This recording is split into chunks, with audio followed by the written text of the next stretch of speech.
అందరికీ నమస్కారం. మీరు అప్పుల్లో ఉన్నారా?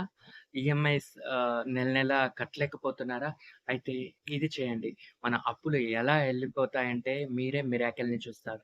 ఏం చేయాలి అంటే జస్ట్ అలా సైలెంట్‌గా కూర్చొని మీ యొక్క 2 ఐస్ అలా క్లోజ్ చేసి యెస్. ఏ ఇన్ఫర్మేషన్ వచ్చినా మనకి అప్పులున్నాయి అంటే జస్ట్ మనకు అప్పులున్నాయి అంటే అవి ఎందుకొస్తాయి అంటే ఈ యొక్క చిన్న ఇన్ఫర్మేషన్‌ని మీరు తెలుసుకోవాలి.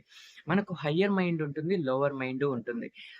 ఈ యొక్క లోవర్ మైండ్‌లో ఏం జరుగుతుంది అంటే, ఇన్ఫర్మేషన్ ఎన్నో ఇయర్స్ నుంచి మనం తెచ్చుకున్నటువంటి ఇన్ఫర్మేషన్ ఉంటుంది. సో, మీకు అప్పులు కానీ ఉన్నట్లయితే, ఈ ఇన్ఫర్మేషన్ ఏదైతే ఉందో, ఇదే మీకు బయట విజిబుల్ అవుతుంది. మీ యొక్క ఇన్నర్ చైల్డ్ సబ్‌కాన్షియస్ మైండ్ ఏం చేస్తుందంటే, ఈ యొక్క ఇన్ఫర్మేషన్‌ని బయట ప్రపంచంలో మీకు చూపిస్తుంది. అయితే నాకు ఈ ఇన్ఫర్మేషన్ ఒద్దు. నాకు ఎప్పుడు కూడా హ్యాపీగా ఉండాలి. అప్పులేమి ఉండకూడదు. చాలా సంతోషంగా ఉండాలి అంటే మీరు చేయాల్సింది ఏంటంటే ఈ ఇన్ఫర్మేషన్ ఉంది కదా! మీరలా సైలెంట్‌గా కూర్చొని మీ ఇన్నర్ చైల్డ్‌తో ఇలా మాట్లాడండి. My dear beautiful inner child, నాలో ఏ డేటా ఉంది? నాలో ఏ ఇన్ఫర్మేషన్ ఉంది?